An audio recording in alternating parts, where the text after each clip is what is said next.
Right, folks, you're listening to Count Richard Van Cooden of Killargy. Cruising today with me is a gentleman called Peter, who I happened to meet while handing out leaflets, and we struck up a very interesting conversation, and Peter has very kindly agreed to go and have a cruise with the Count today. So Peter, thanks very much for joining us in the car. Good afternoon, Count. Right, at your service, you know. So how will we start this, Peter? We've got so many angles that we actually have to talk about things. So what part of, as it current plays out, what will be your major concerns about what's going on at the moment? Well, I suppose the current situation at the moment here, particularly in the last 4 weeks in this country, as to how things are beginning to develop and to play out. Right. I suppose the one that is of recent occurrence and most shocking, I suppose, to watch would be the events that took place in Newtown Mount Kennedy. Yes. Yeah. But it's extraordinary to actually see, if I may, the riot police actually being called on a protest where there was a whole kaleidoscope of age groups involved in people protesting about the lack of decision making or consultation with their own community before this is enforced, that with the end of a baton and pepper spray, which was quite extraordinary. I've never seen that before. Well, quite simply at the moment, I mean, it's I don't know how anybody else would like to describe it, but as to how I would describe that is quite simply that the government of Ireland in recent times stated that anybody that is not of the same opinion of the current policies that we might put upon us in some sort of ways, that if we're not in agreement with that, well, then we automatically will fit into a category of They're after us, Peter. They're after us. Okay, somebody else. Yeah, that of right wing. Yes. So if you have an opinion that does not go along with that, well, then you are right wing, shall we say? Right. Something up ahead. Just to step aside there. So and it's even to that further that extent that if you're not willing to go along with this, that we will quite simply, you will be beaten and you will be sprayed. Right. But that's the current state of affairs at the moment. Yes, and even if I may, with the most recent one now locally here would be up in Ballyogan, and you've got how many people moved in there? Yeah, I think the recent numbers that I've heard about that is something in the order of 390. 390. It was originally, there was something in circulation about an original prediction of numbers of the order of 500. Right. But I'm informed that the number is roughly around or somewhere in the order of 390. Right. Extraordinary, and it's roughly 500 a week coming in. Is that right? It is, and this is the issue as to how. If we look at, I suppose, if we go back 2 years, and we have the issue with, we had been, shall we say, staying a little bit more at home for the 2 years, whether we liked it or not, and then just coming into around the February of the 2022, we have the events that started in Ukraine, right. And we have the arrival of. And do you think there's any connection between the end of one and the beginning of the other, from an international point of view? Well, you couldn't script it really, could you? Right. So you went from one side to another. From one operation into another. Right. So, I mean, what I would look at is that there were. We had, I mean, the situation, and I have first-hand experience of what was going on with Ukraine, right. with relatives and that kind of thing, and it was appalling and horrific. And we have actually we've some relatives to the family that had been over with us just after the big lockup for the 2 years, and they'd come over, so we'd seen them, shall we say, in the fullest of health and their best condition and all the rest. And then probably 3 weeks after they'd returned, we got a phone call to say that the events had started in Ukraine. Right. And so they eventually got out, and they're here with us. But I mean, if you look at, for example, the things like the weight loss, Yes. you know, the trauma, the shock, all of these types of things. One thing that I recall when I first met up with them again was the smell of smoke off them, because they had come from where they'd come with the clothes on their back. That was it. And so obviously shelling, fires, all of that type of thing, and the smell of smoke, particularly the smell of smoke off their clothes and their shoes, Right. and the weight loss. If you're living in a rough condition for 2 weeks, and the stress and all of the adrenaline and everything going on. Yeah. So anyway, And premature aging probably as well. yeah. That was, and that's what we would traditionally, if you wanted to, not maybe the word, but what we would typically associate with being refugees. Right. Somebody fleeing a wartime situation. If you look at some of the situations that have happened in Europe in recent years, I mean, we have back in the early 90s with Yugoslavia. Right. Back in 2014, we also had, a war. It may have been referred to as a civil war taking place in Ukraine at the time. Right. So, and with what we saw coming into Ireland at the time, and I've witnessed this firsthand in terms of the refugee element of it, was women and children. Right. Women and children fleeing a wartime situation, and also then the elderly and that kind of thing. But also what you'll see, and because there was an element to that, we probably didn't see it to the same extent, because obviously what with the advent of social media and that type of thing, but say for example with Yugoslavia, so there were people fleeing the war, so you have the initiality of it, of being women and children. You're not expecting to see men, because typically in a situation like that they're going to be drafted, or there's going Right. to be a restriction on border control in terms of them actually leaving the country. Yes. And the situation where they will be leaving is as casualties. Okay. So, you will see, God forbid, all of the things like, people in wheelchairs, amputees, Yeah. people coming over to other countries for things like rehabilitation, specific treatments. surgeries, all of that type Yeah. of thing. You're going to see that.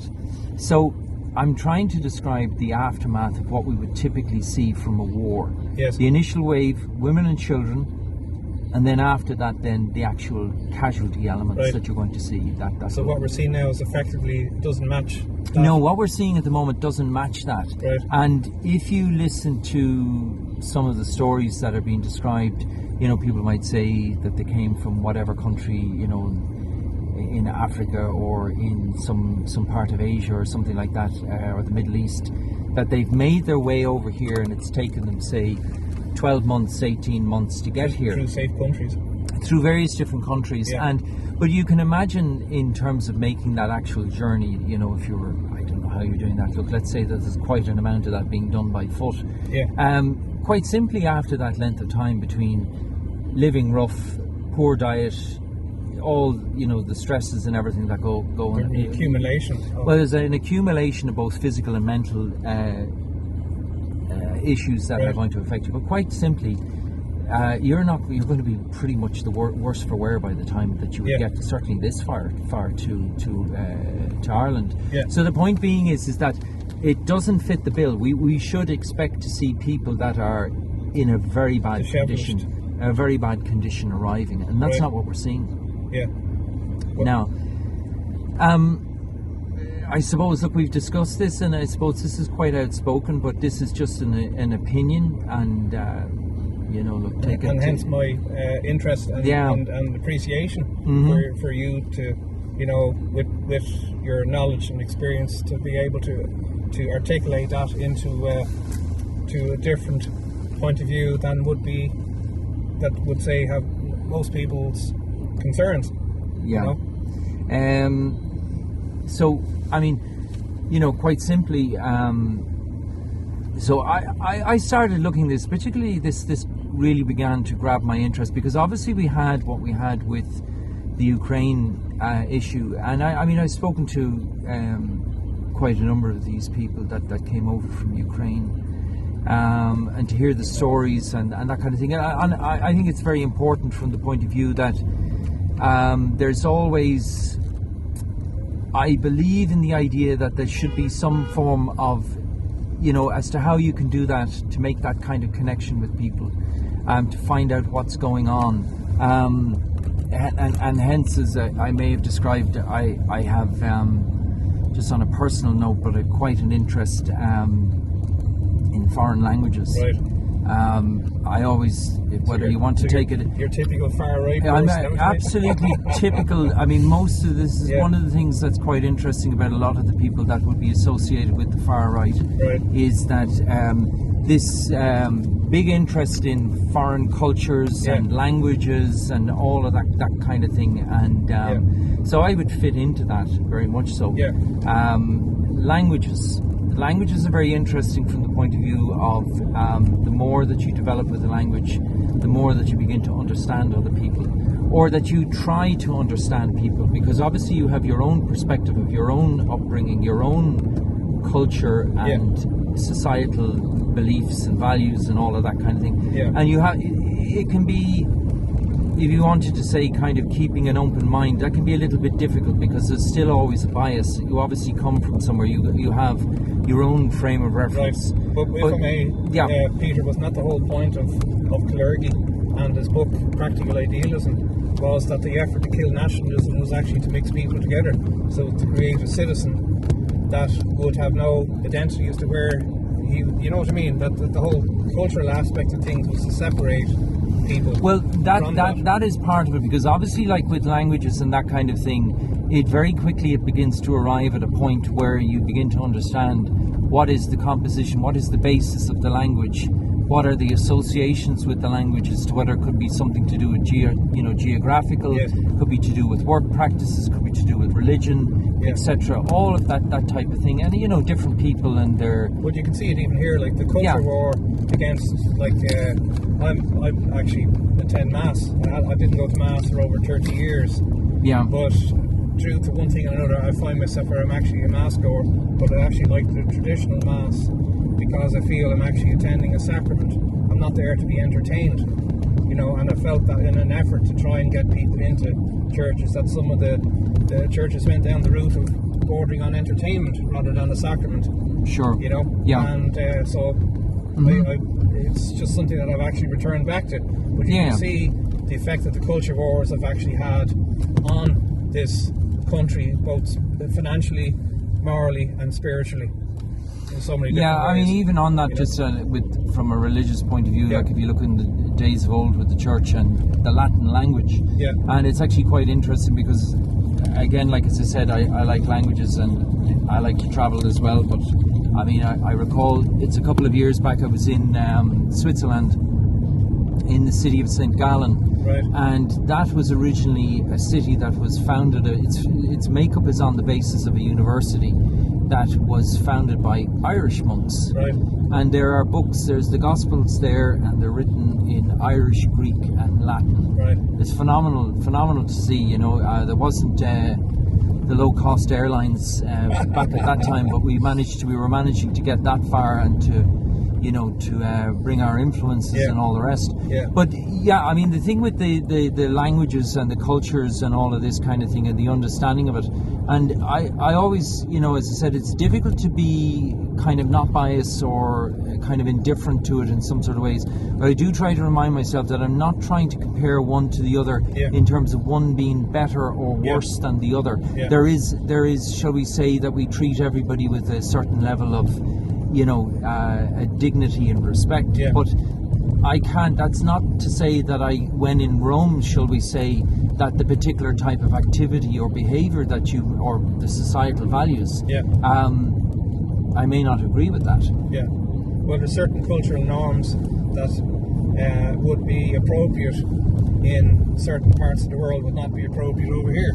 Sure. I mean, so I suppose, taking an interest in this in terms of with what's been happening, and I'll just give that as a little side note, because this was something that was foisted upon us without any consultation or anything of any nature like that, is that we are now this, it's a fantastic word, we're now a multicultural society. Whether you like it or not. Yeah. And actually, remember hearing this talk about this many years back, but in actual fact, what it actually is it's a methodology.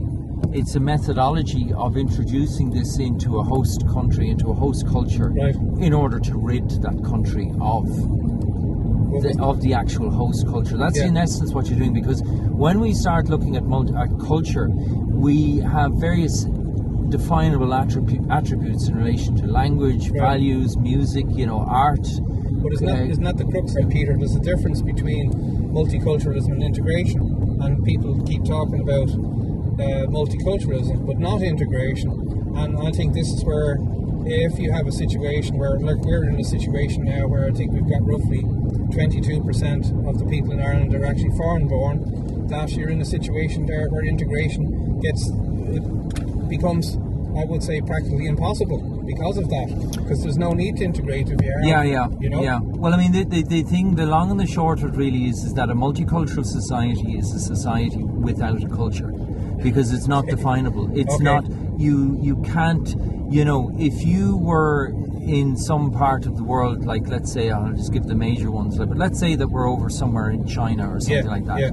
Now, there are different aspects of China. There are maybe, for example, 10 different dialects of the Chinese language, and probably more that I'm not fully aware of.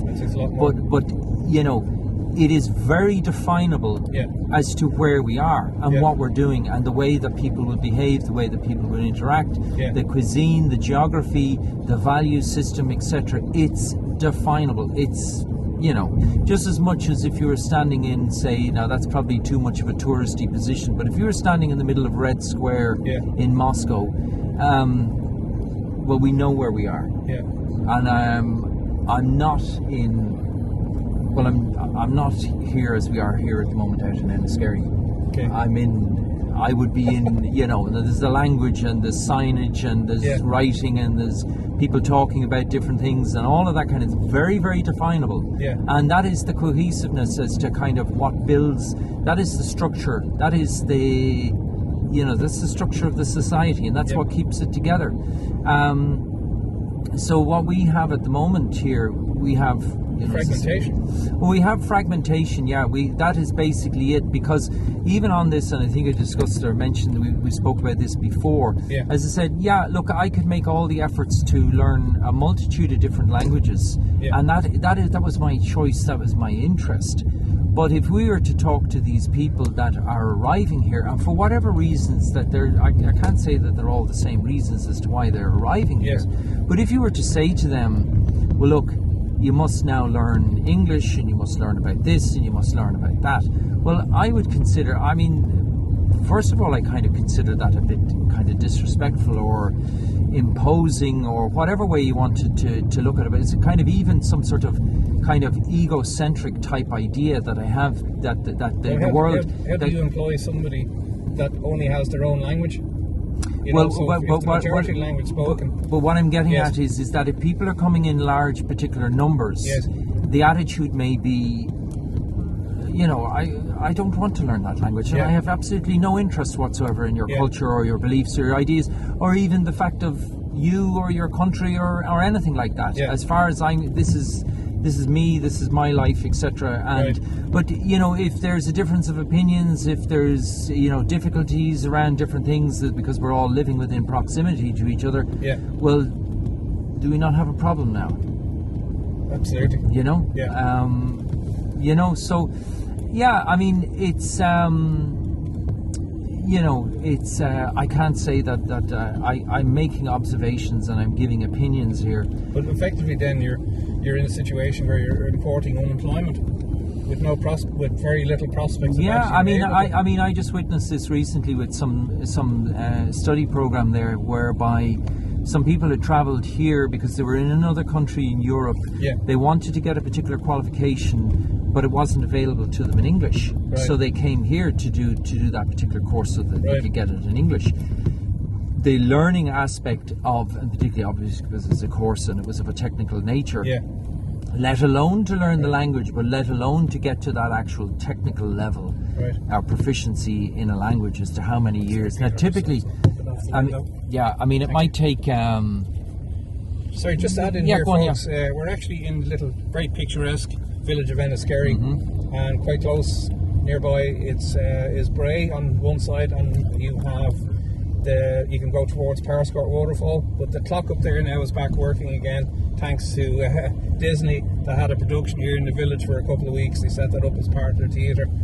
And there's a very nice little coffee shop there called Poppy's, which is there over 40 years now at this stage. Wow. But there you go. I just thought I'd throw that in there. You know, as so look, the other thing that I was going to throw into it anyway was that so just coming back to the analysis here of what's going on with the. Sorry, I have to pause there for a second. You know. But sorry, go ahead, Peter. There, you were talking about the social cohesion and all that.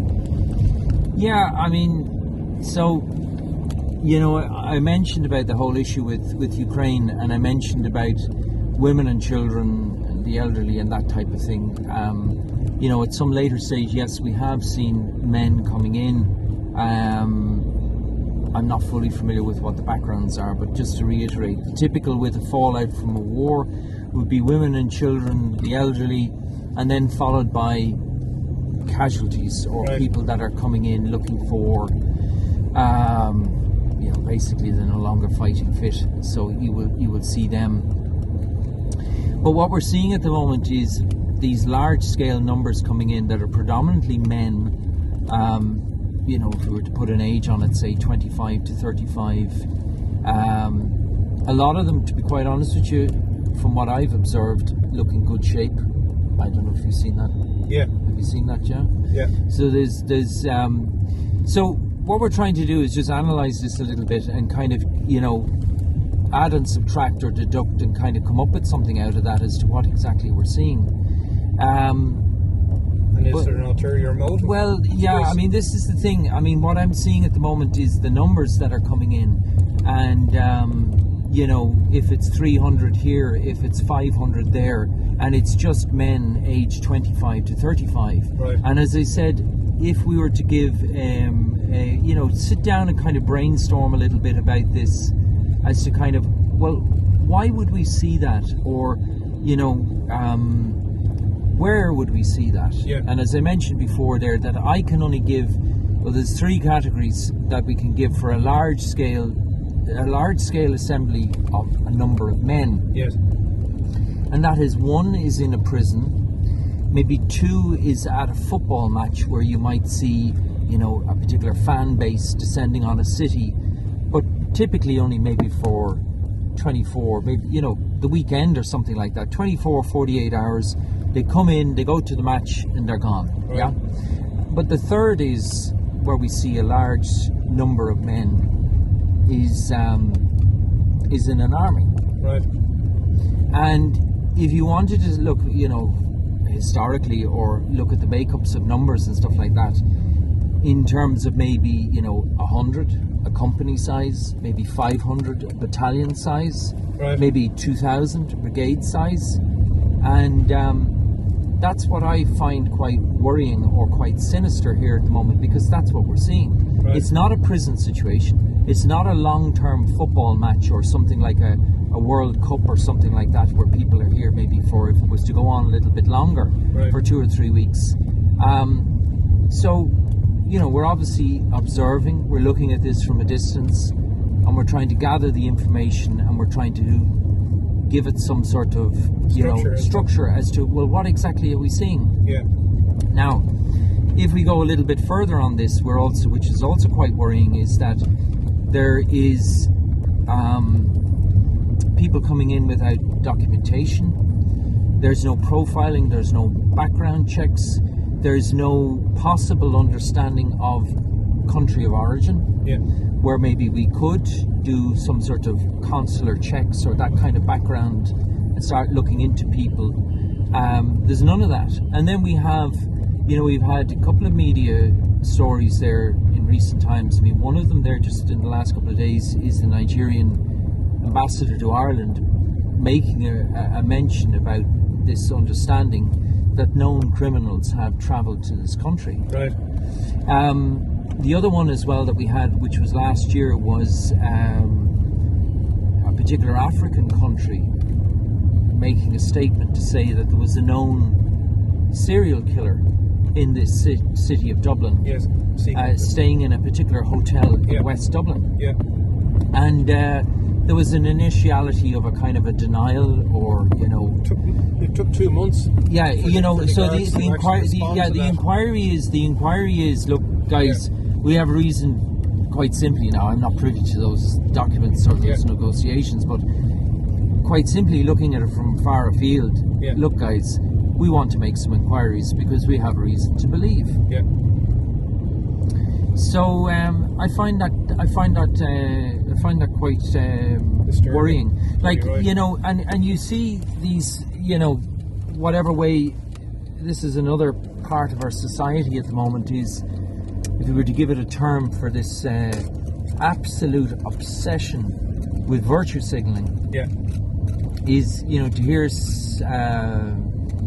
sayings like, everybody's welcome here. Yeah. Right? Sure, didn't the Irish go all around the world? Yeah, we Irish This went kind of stuff. all over the world and all of this type of thing. Yeah.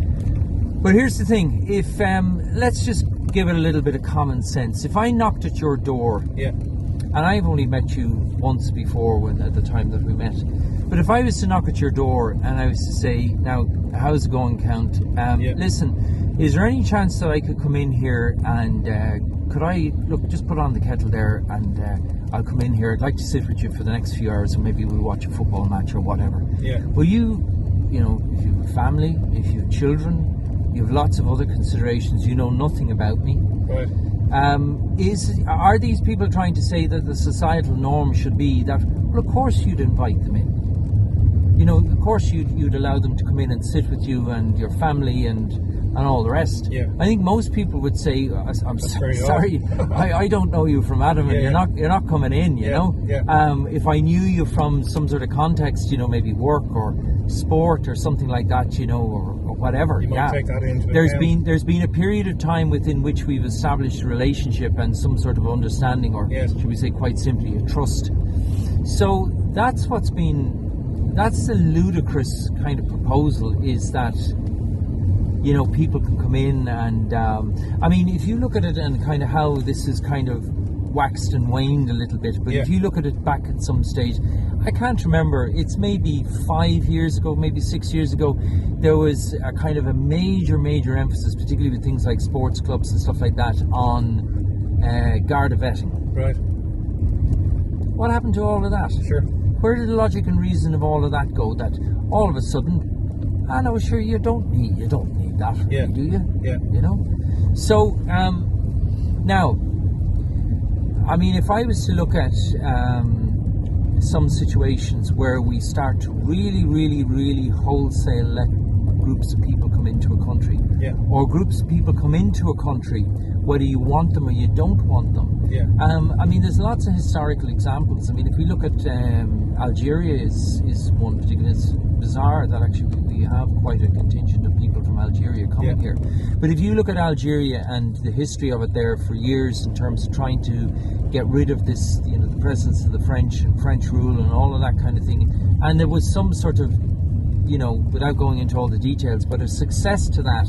But then a policy after that of some form of kind of open doors, which led to about 20 years later of the mother of all civil wars. That's right, and the fundamentalists took over then. And so in the country at the time, from my understanding of it, because of the French influence, there was obviously something there of a kind of, shall we say, a Christian base. Right. But that came up for a change, shall we say, as a result of what happened 20 years later. Right. If you look at as well, and I find this as well, you can read whatever you want into this, but if you look at, isn't it bizarre how this Rwanda agreement is being mentioned in the background? Right. So if you do a search for Rwanda, I was just looking at this because I wanted to read up about the Rwanda agreement, but as part of the search terminology, the Rwanda genocide came up. Right. So I decided, that's what, 1990? It is 1994. Yeah. It is something like the 7th of April to the 22nd of August, I think, of that particular year, 94. Yeah. And it was, you had a group coming into the north from a particular faction or tribe or whoever they were came into the north of the country from Uganda, Right. established somewhat of a presence around 1990, and then later, about 4 years later, you have this mother of all civil Battles. wars. Yeah. And you have wholesale genocide, you have all kinds of atrocities taking place. But yeah, so this is history has a kind of Way of repeating way itself. of repeating itself, and Was it Franklin that said those who don't learn from history are doomed to repeat it? Or was that Churchill? somebody. But anyway, I mean, I was just Yes. looking. We were just talking about this here as well. I'll just lead Yes. on to this point here. So our proclamation of independence. Now, you might say as to whether that's just a historical document. It has absolutely no relevance to this day and age. I don't know that. Yes. I can't clarify that. But I am familiar with reading the document, and it does still get read out at the steps of the GPO every Easter Sunday. But there's a bizarre line in it that I'll just read out here, and it says this. It says, "The long usurpation of that right by a foreign people and government does not extinguish the right, nor can it ever be extinguished except by the destruction of the Irish people." Right. So Ireland, the kind of the fundamental or the basis of that document as to what it's trying to say is that this is a country known as Ireland, Yeah. and the people that live here are the Irish people. So if we become a minority in our own country, what is it? Would that tie in then with well, this? if there was a destruction of the Irish people, what that document is implying, and there's obviously some sort of wisdom or understanding or kind of forethought. It's actually quite a genius document, to be quite honest with you. You Right. start reading into the detail of it as to how they looked at or they understood history or world politics and all the rest that goes into it. Right. We had been under the control of a foreign government. This is Ireland. This is the home of the Irish. But I kind of believe that the current situation that we find ourselves in is that, dare I say, and this again, I'll just say it like it's an opinion. It's that I mean, I stand corrected. If somebody wants to kind of give me an opinion on it or some sort of thought or documents or whatever, but the way that I look at it at the moment, and we've seen this in some sort of the rhetoric of the different political parties, is that this kind of idea, well, who exactly are the Irish? Right. It's as if they don't recognise the Irish, and the Irish are no longer recognised. And we, I don't know where this has crept into the situation, but what else was something I was going to say to this too is that, just to kind of develop the thought, is that we also hear a lot of rhetoric in recent times about things like, for example, stakeholder interests. Yes, which is NGOs effectively. Governance. We also hear about, I'm just trying to remember the other one. Oh yeah, the one that we're hearing at the moment about with this large scale, shall we say, military effort that's taking place in the country with the deployment of personnel in the level and numbers. That's my terminology that I would use, but as I've already described, I don't see it any other way. I can't describe it. If somebody would like to enlighten me, fair enough, but I don't see it any other way. And what I would suggest is that, or what I would say is this, is that one statement that I'm kind of, should we say, fed up with hearing at this stage is that we hear about how we're under international obligations. Right. Now, to me, we can discuss this, but this is a doublespeak. What this is saying is that, yes, we are presenting ourselves as a government or whatever, but we're not actually in charge. It's somebody else that's in charge. Right. It's an international actor that is making, or actors that are making those decisions. But if I may, Peter, that Ireland signed the Global Compact on Migration back in November 2000, and December 2018 by Charlie Flanagan, with no discussion with the Irish people. Sure. There's nothing about it in the media, and you think that it was mentioned at the time then that it was just that the UN was trying to put a format in place for this whole scenario regarding the movement of people.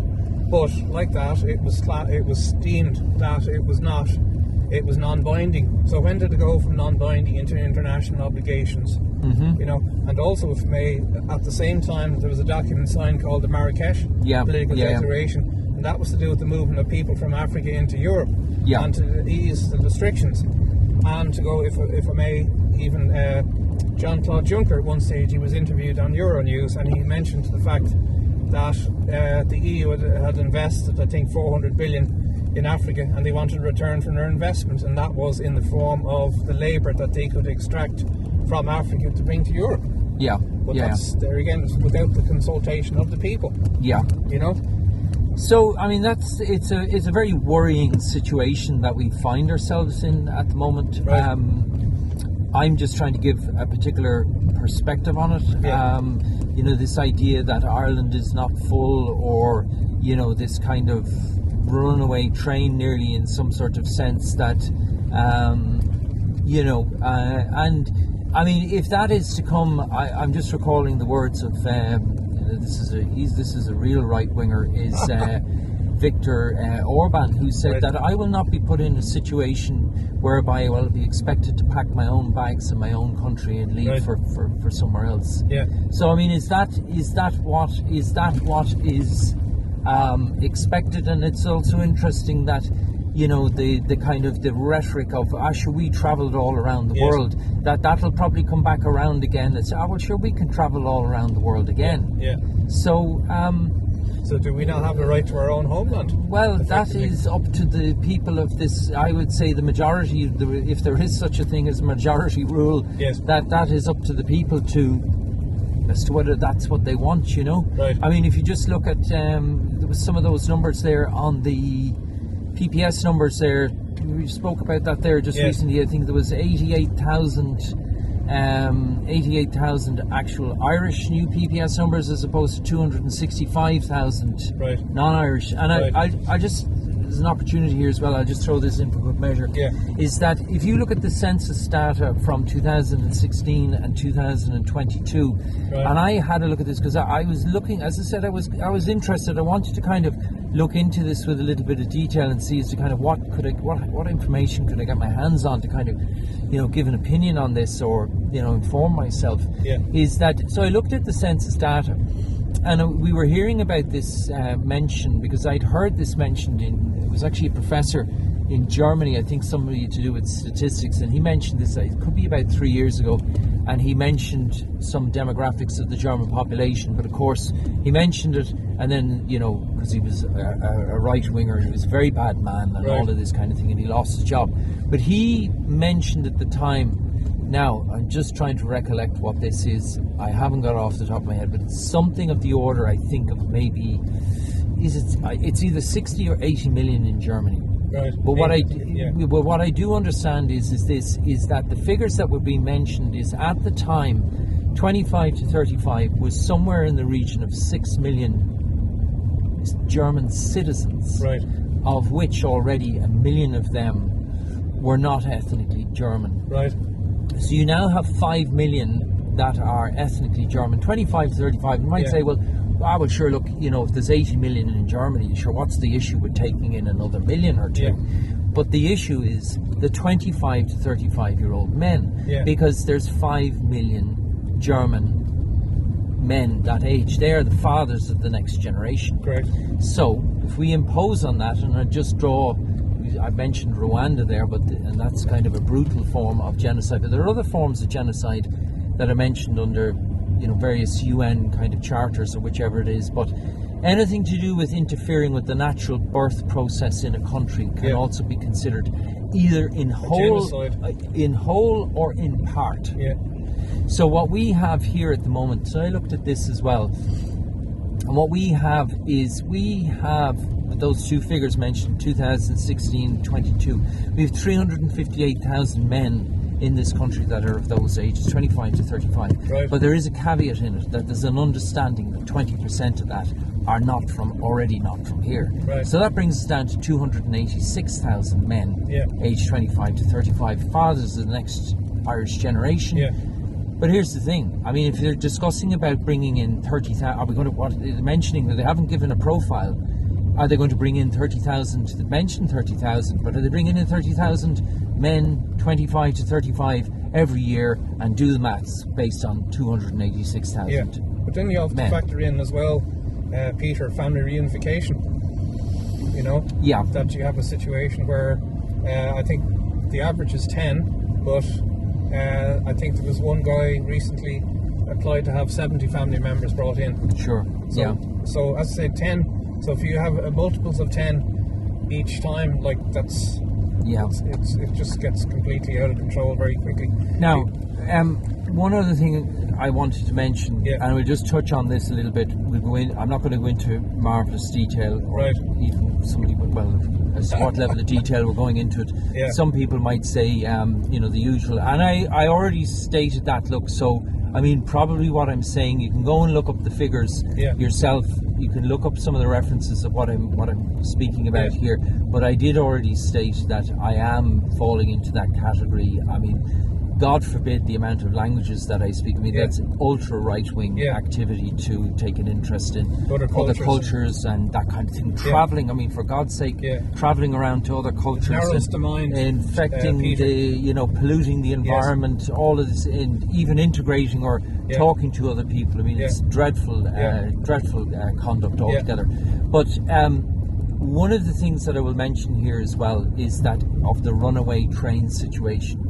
And in terms of bringing people into the country, I mean, I just spoke recently to somebody there who is living in Switzerland for over 20 years. Right. Now, that was a bonus, but the process, they have just got Swiss citizenship. Right. And it took them a couple of years. It's a shorter space than that to actually get it. Okay. But the finality of the actual process, would you believe, was what would we say? References from members of the locality. Right. Oh, they really? had to be able to demonstrate that they had integrated, that they understood Swiss laws, the languages, etc., all the rest, and that they had made all efforts now, and including sitting in an exam. Right. Now, one of the people that was not successful in the application on the basis that they refused to take the exam. So the refusal to take the exam by the board sitting and making the decision was considered, an insult. An insult, I suppose, in some sort of ways. But it'll just go to show, Peter, how cheaply we actually hand out Irish citizenships. But I mean, if you look at, look, we can talk about this, and I'll just come on to this here. Switzerland's an interesting one. Finland is another interesting one, and I'm talking about here about internal security and defence and all the rest. It's a very serious subject. It's taken very seriously. It's very much so part of the societal kind of beliefs and upbringing and all of that kind of thing. Now, you have other things. Finland, obviously, look, maybe the proximity of Russia and that type of thing. Switzerland, it sits there in the middle of Europe. It's neutrality by force. It's it's another aspect. It's a very kind of, look, it's one example of neutrality and of maintaining neutrality. And I mean, this is one of the things too as well with actually when you travel around, is the fact that of how you will be received by people. Because of the fact, when you tell people, look, I'm from Ireland, well, people associate this as being a neutral country, non-colonial, etc., and all of that kind of thing. And it's worked very well for us in lots of different situations, whether it's travelling or it's been some sort of overseas work with, with diplomacy, aid agencies, all of that kind of thing. The fact that we're from Ireland stands to us. It stands to us very well. But I would say this, that if we were to look at what's going on at the moment, and I've mentioned Switzerland and I've mentioned Finland. Now, I also mentioned about the beginning of the war in Ukraine, February 22. But it also coincides with a document or a report that came out, which was the Commission's report on the Defence Forces. Right. Now, you can read the executive summary on that if you wanted to, and to see exactly what is being said as to how effective or not effective it is. Read that for yourself. If I'm not, but the same as if you look at it now, Peter, for me, like, we've only got, what is it, 2 ships? We have something of a complement in the Defence Forces of something in the order of less than 7,000. Right. And we also have, look, I mean, even by, this is an important thing as well about what really is at stake here. If you look at our police or the Garda Síochána, still to this day, now yes, there are obviously various elements with them that are trained for different situations, but if you go around Europe, you will see various different. I've travelled all over Europe, and I travelled in Europe as well, just at the end of the former Soviet bloc, into those types of countries, and to see the types of policing style. And then you come back over here. I mean, the general policeman on the street is not armed. Right. Now that in part is a reflection of the beliefs and the values of the people and the way that they conduct themselves. So we have a high trust society as well. We have a particular type of society, and that's the way, quite simply, that's how we roll. Now that's all changing, and that's all changing at a very rapid pace. That are we now to have, and remember that with policing, that it is a response that is appropriate to what takes place. The policing style, what's required, the training that's required, resources that are required of the police, and this has been the situation. This has been the situation in this country. It's just quite simply, if you wanted to say, was some sort of a tranquil backwater, right? And that's what's at stake as well, because you talk to people in this day and age, particularly maybe outside of Dublin, and they'll tell you about not locking their doors, or the car was left open, or the keys were left in the car, and all of that kind of thing. Now, look, some people might say, well, I want to live in that type of society, a violent society, that kind of bad energy and all the rest, that they're quite happy to live with that. Right. But I would say, I've never been asked, and I would have to say categorically that I do not want to live in a society like that. That's not what I want for family, my children, etc., and all of that kind of thing. But coming back to this here as well, with the size and the scale and the numbers of what's going on, and the way that these people are kind of, for want of a word, willy-nilly just being brought into the state,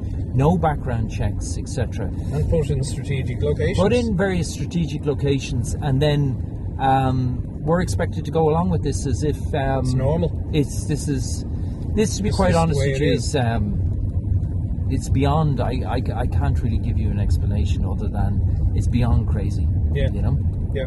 And to question it means, you're racist and you're far right. And, all of those things. I mean, even dare I say, like as I just mentioned there, the notion of the idea that I would question about, like, leaving your cars or your keys in your car, or that your kids walk to school in the morning, not a bother, and all of that kind of thing. And if they were a little bit late home, ash or whatever of it, Yeah.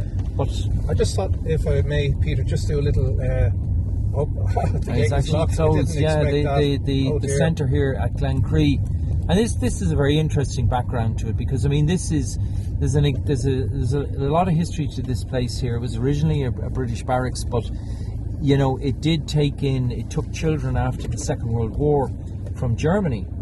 Right. And I was hoping we'd actually at least be able to drive into the car park and take a look, but for some strange reason they have it locked up. I mean, that's an example of us. That's an example of what is at the core of our society in terms of things being shut.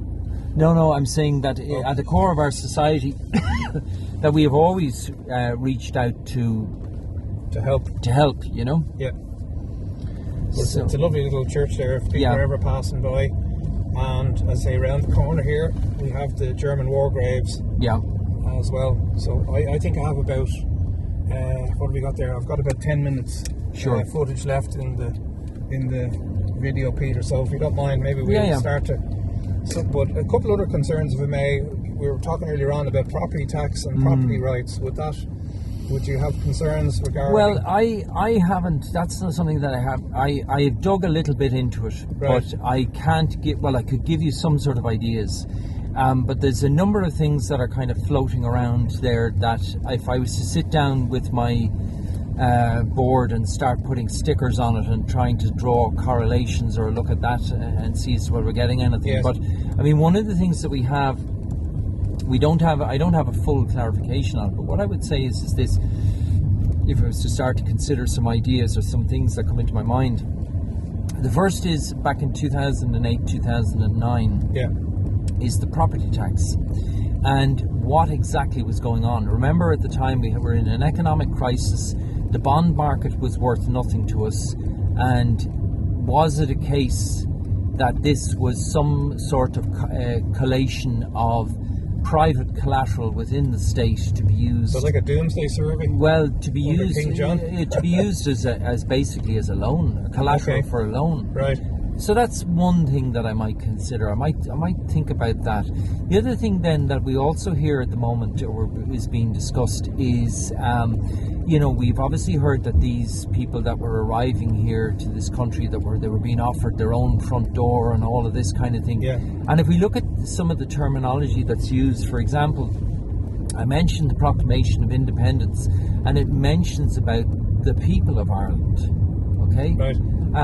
But also, later on, we see the term citizenry or citizens being used. Resident. But we're now hearing this term about resident Right. being used. Which doesn't mean you have to be an Irish citizen. Yeah, I mean, look, it's and the whole idea of the right to, in this particular, should we say, model of, you wanted to say, democracy and freedom and that type of thing. Yeah. The right to own your own property. That this is coming up for question. Right. Now we also have another, just as a glance, we also have this common theme that seems to be in a lot of Western countries at the moment, is that people have been making inquiries about the deeds of their property. Yes. And they don't seem to be able to get a copy, or they don't seem to be able to actually get their hands on the original deeds. Right. They only seem to be able to get a copy. And a folio reference. So yeah. So And there's this group, Tolcha Éireann, I think does that seem to be the governing body? I haven't looked into that, but I mean, it's something you mentioned that, so it's something. But there are a number of pieces there that are, shall we say, floating around. That got your attention? That have my attention, and Yes. as to whether we will begin to see those pieces fall onto the board soon enough, Right. as to how that's going to take place. But Right. I mean, it is quite worrying, the idea that there's a family property there.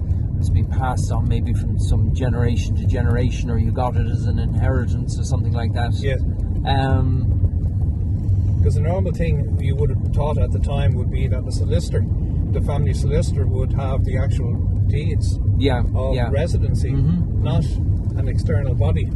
Yeah, I mean, the other thing too is, I'm just reminded, we mentioned Ukraine there, and I mentioned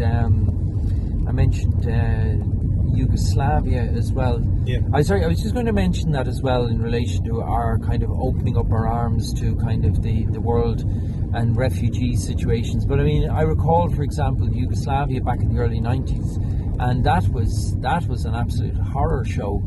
We were obviously limited in relation to the access of information we had back in the day, with the internet being not around. But Yeah, you didn't have social media. I mean, but I've spoken and I've done a lot of digging into that in recent times. I've spoken to a lot of people from that part of the world in Right. relation to the absolute horrors of what was taking place. And also we have in 2014. In 2014 we had another kind of, shall we say, a civil war situation in Ukraine for about 2 years. Right. But there was no way that people were getting out. There was no way that people were getting into Europe at that time. Right. It was a completely different rhetoric. But if we go back and we look at Yugoslavia, I mean, Yugoslavia is very interesting because it's the end of the Soviet Union. You have the emergence of this Yugoslavia country, very industrial, a lot going for it. Number of different ethnic groups and that kind of thing living there, but it existed the way that it lived. It had a certain prosperity to it, and it had also, which is very interesting, it had the fourth largest army in Europe at the time. So it was seen as a bit of a threat to some Well, people? there's a lot of talk. There is that kind of talk that this was seen as some other kind of player coming into the domain of the whole European, should we say, equation. That not necessarily that we want this. Right. And so we hear, for this is the term that we first heard for the Balkanization, that, well, look, we're not going to allow that to stand in its prominence. Right. We'll get rid of it. And somebody made, that decision was made. You don't see at that stage, you don't see the fallout of people, coming into, you do and you don't, but, maybe some countries in proximity like Germany and Austria, yes, you do. Yeah. You see the fallout with refugees and that kind of thing. But coming back onto this property thing here as well, I mean, this is the thing of back in the time of the Soviet Union and under the whole communist thing, is that, people were given a property by the state. That may have differed from various countries, but the generality of it was that private property ownership wasn't allowed. Right. And then you have the situation as well too that you have also, if you look at the last census, they were very interested in knowing how many rooms you had in your house. Mm-hmm. Could there be an alternative motive to that type of scenario as well? And isn't there a whole thing about the allocation of property now? Isn't there a referendum coming up on that? Is there not? Well, this is what I'm discussing. This is what I'm talking about here, because that's one of the things that we kind of accept as a kind of a societal norm, is the right to the ownership of private property. Yeah. But as I said, this is Ireland. This is the home of the Irish, and right now, between so many different things, between our country, between our culture, our nation, our language, there's so many different things, and even down to the fact of owning a property, a home where you're going to raise your family and all the rest. Yeah. It all seems to be kind of a little bit up in the air, shall we say, Yeah.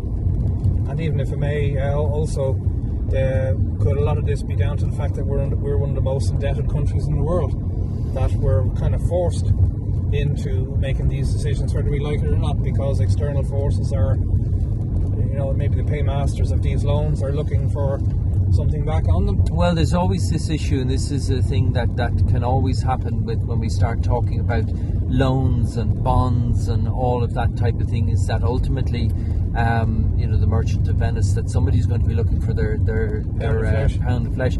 I mean, it's interesting as well. Look, we will only find out at some stage, maybe in the future. But I always say this: if you look at what happened in recent times in Ukraine, and I don't know all of the fullest of details, but what I do know is, from a historical point of view, is that typically, in order to get tanks to start moving, you have to seriously stand on somebody's toes, right, financially. That's when the gloves come off. Right. We saw that in the first Gulf War with Kuwait and Iraq over the whole issue of oil. Yeah. But this this is one of the things that I would say to people, that is, and we have this local elections coming up, and the European elections and that type of thing. But quite simply, I mean, it's been stated to us on a daily basis that the decisions of what takes place in this country are no longer being made here. Right. It's international obligations, which is, as I said, is a double speak for. Absolutely. An international actor is making those decisions. So, this is unfortunate. I don't think that if you're not in charge of your own destiny, Yeah, that includes monetary. Charge your own money, which is also a major issue as well. I'll just say one thing that you might understand, obviously, there from what we discussed there, that I'm absolutely off the scales as regards to all of this ultra right wing. I'm a very bad man. Incredibly, and all of these other names that you want to throw at me. But if I was to give something as to kind of put my colours on the table, so it works quite simply. It's my wife. Yeah. It's my children. It's my friends. It's my community, and it's my nation. Yeah. That's what I'm interested in. Absolutely. Yeah. That's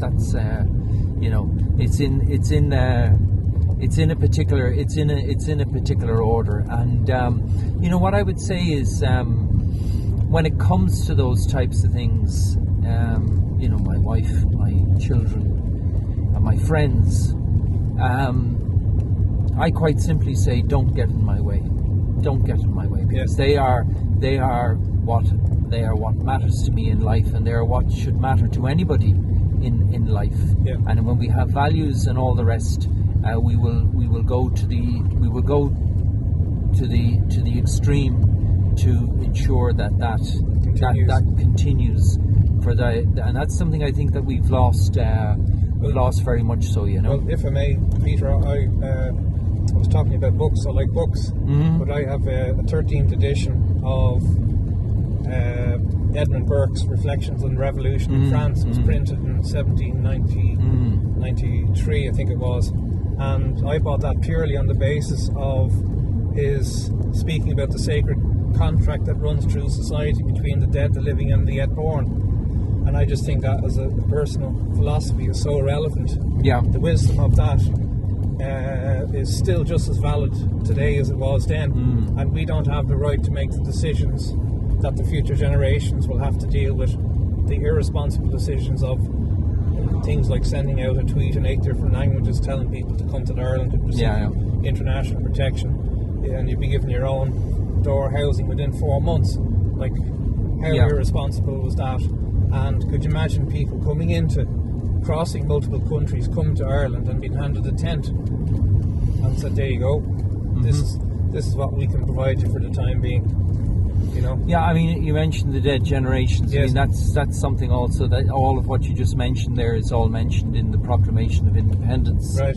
That is the understanding of what this, the bedrock of what this country is. But what I would like now, some may argue a little bit different as to kind of what their version of it is, but that's my version of what I believed to exist and what I want to exist as regards this country of Ireland, you know? Yeah. But, well, Peter, I think we've had a very nice chat, and I think we find ourselves back in the environs of Enniskerry, so maybe just we'll say good evening, good night, and good luck. Thanks very much, Count. Well, thanks very much, Peter, for your knowledge, wisdom, and taking the time out of your day to cruise with the Count. Okay, good afternoon, good luck, and God bless.